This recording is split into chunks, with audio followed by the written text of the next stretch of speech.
Donc, pour le numéro 1 du formatif, l'aire totale d'une pyramide régulière à base octogonale est de 1680. Donc, on nous donne l'aire totale d'une pyramide, on nous donne d'autres mesures et on cherche l'apothème de la pyramide. Donc, le premier réflexe à ce moment-là, c'est vu qu'on nous donne l'aire totale de la pyramide, c'est de partir avec la formule de l'aire totale de la pyramide. Super important que vous connaissiez vos formules pour l'examen, sinon c'est sûr et certain que ça ne marchera pas. Deuxième étape, on va aller préciser notre formule. C'est ici, dans le fond, qu'on se rend compte qu'on va avoir une étape supplémentaire. Parce que dans la formule de l'aire de la base, dans le can sur 2, on se rend compte qu'on n'a pas la mesure de côté de la base. On a l'apothème de la base, on a le périmètre de la base, mais on n'a pas la mesure de côté de la base. Donc, il y a deux choses que tu peux faire rendu ici. Il y a des gens qui se rappellent que cette formule-là existe, que l'aire d'un polygone régulier, c'est le périmètre de la base fois l'apothème divisé par 2.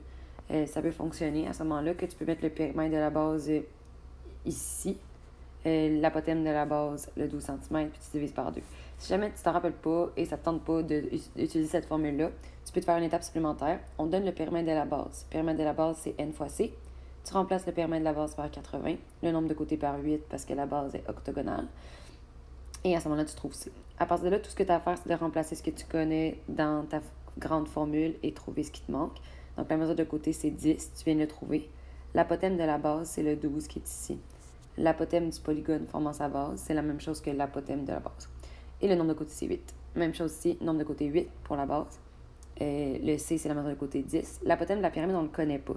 Faites attention, ceux qui auraient pensé que c'était 12, il y a une différence entre l'apothème de la base, qui est ici, quand tu fais l'aire de la base, et l'apothème de la pyramide, qui est ici, quand tu fais l'aire de la latérale.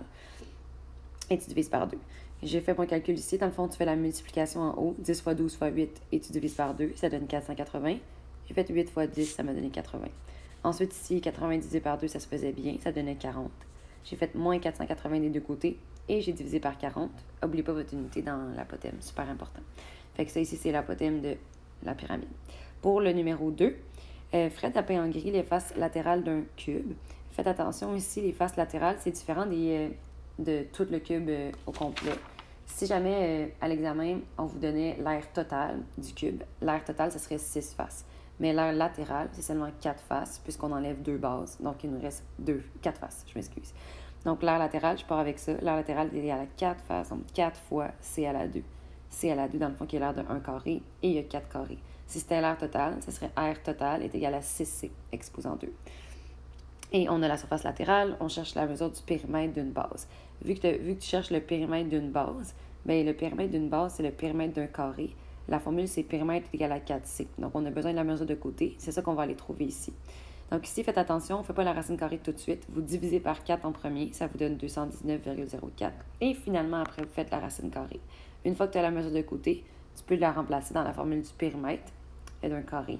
Et à ce moment-là, tu trouves le périmètre du carré, qui est aussi le périmètre d'une base.